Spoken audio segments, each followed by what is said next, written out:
Chapter 9. Trix Taylor was curled up in the tower one night in February, while little flurries of snow hissed against the windows and that absurdly tiny stove purred like a red-hot black cat. Trix was pouring out her woes to Anne. Anne was beginning to find herself the recipient of confidences on all sides.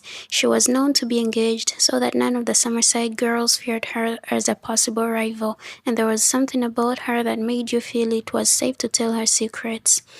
Trix had come up to ask Anne to dinner the next evening.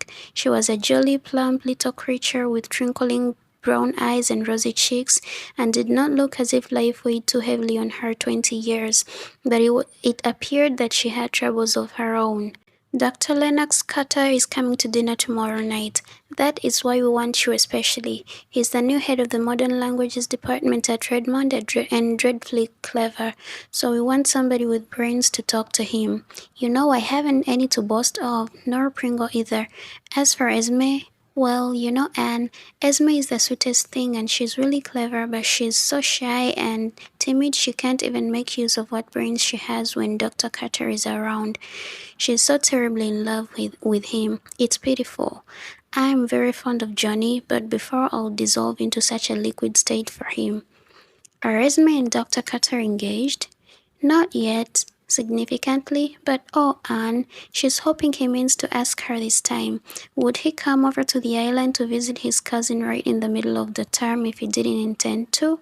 I hope he will for Esme's sake, because she'll just die if he doesn't. But between you and me and the bedpost, I'm not terribly struck on him for a brother-in-law. He's awfully fastidious, Esme says, and she's desperately afraid he won't approve of us. If he doesn't, she thinks he'll never ask her to marry him. So you can't imagine how she's hoping everything will go well at the dinner tomorrow night.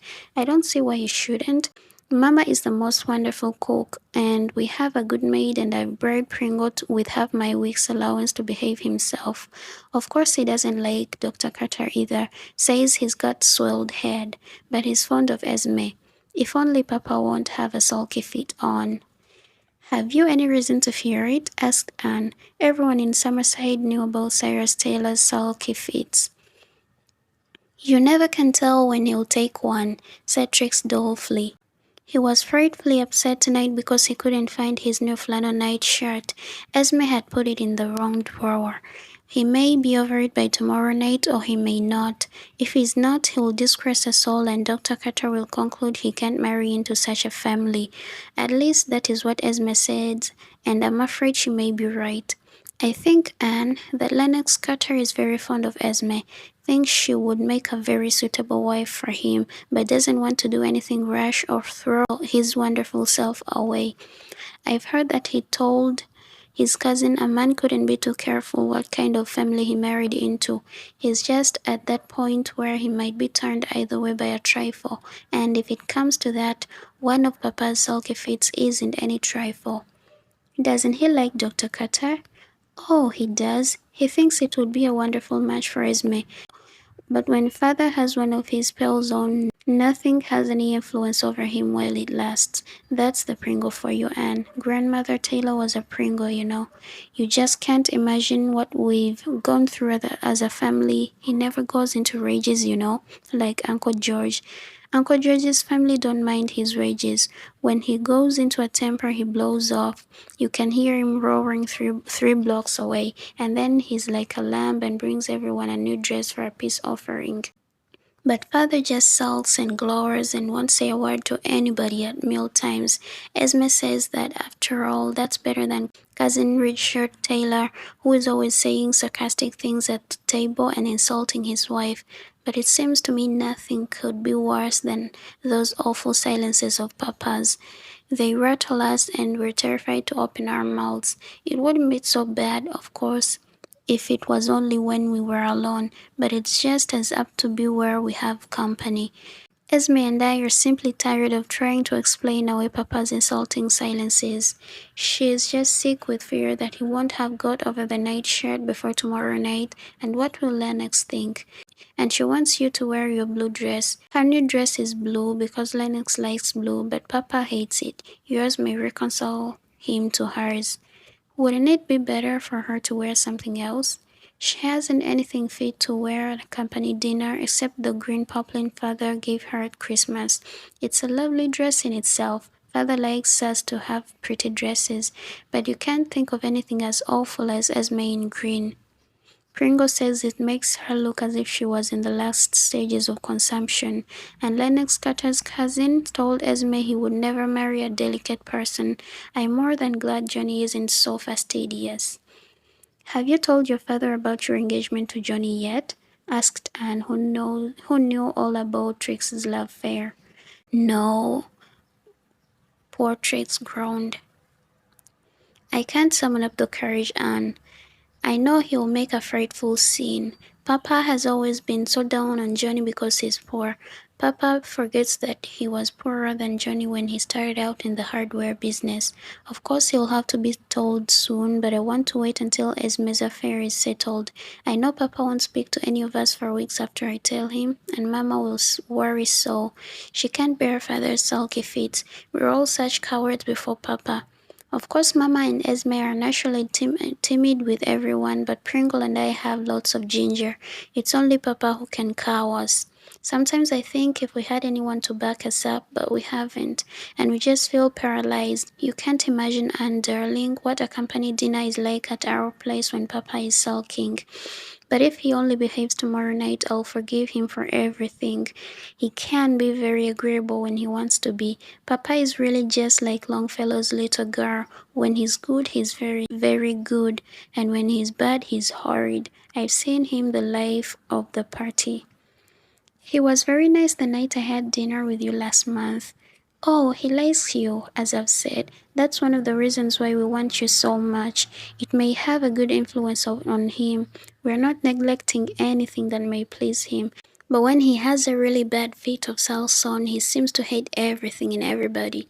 Anyhow, we've got a bang-up dinner planned with an elegant orange custard dessert. Mama wanted pie because she says every man in the world but Papa likes pie for dessert better than anything else, even professors of modern languages. But Papa doesn't, so it would never do to take a chance on it tomorrow night, when so much depends on it. Orange custard is Papa's favorite dessert. As for poor Johnny and me, I suppose I'll just have to elope with him someday and Papa will never forgive me. I believe if we just get enough spunk to tell him and endure his resulting sulks, you'd find he'll come around to it beautifully and you'd be saved months of anguish. You don't know Papa, said Trix darkly. Perhaps I know him better than you do. You've lost your perspective. Lost my what? Anne, darling, remember I'm not a BA. I only went through the high. I would have loved to go to college, but Papa doesn't believe in higher education of women. I only meant that you were too close to him to understand him. A stranger could very well see him more clearly, understand him better. I understand that nothing can induce Papa to speak if he has made up his mind not to. Nothing. He prides himself on that. Then why don't the rest of you just go on and talk as if nothing was the matter? We can't. I've told you he paralyzes us. You'll find it out for yourself tomorrow night if he hasn't got over the nightshirt. I don't know how he does it, but he does. I don't believe we'd mind so much how cranky he was if he would only talk. It's the silence that shatters us. I'll never forgive Papa if he acts up tomorrow night when so much is at stake.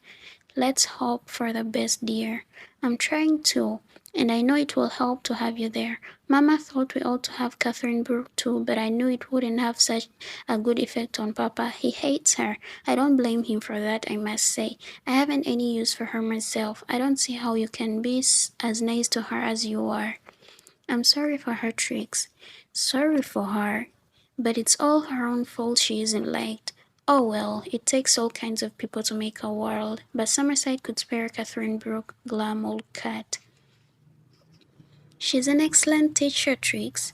Oh, do I know it? I was in her class. She did hammer things into my head and flayed the flesh of my bones with sarcasm as well. And the way she dresses. Papa can't bear to see a woman badly dressed. He says he has no use for dolls and he's sure God hasn't either. Mama would be horrified if she knew I told you that, Anne. She excused it in Papa because he's a man. If that was all we had to excuse in him. And poor Johnny hardly daring to come to the house now because Papa is so rude to him. I sleep out on fine nights and we walk round and round the square and get half frozen. Anne drew what was something like a breath of relief when Trix had gone and slipped down to coax a snack out of Rebecca Dew. Going to the tailor's for dinner, are you? Well, I hope old Cyrus will be decent. If his family weren't all so afraid of him in his sulky fits, he wouldn't indulge in them so often. Of that I feel certain. I tell you, Miss Shirley, he enjoys his sulks. And now I suppose I have to warm that cat's milk, pampered animal. End of chapter 9.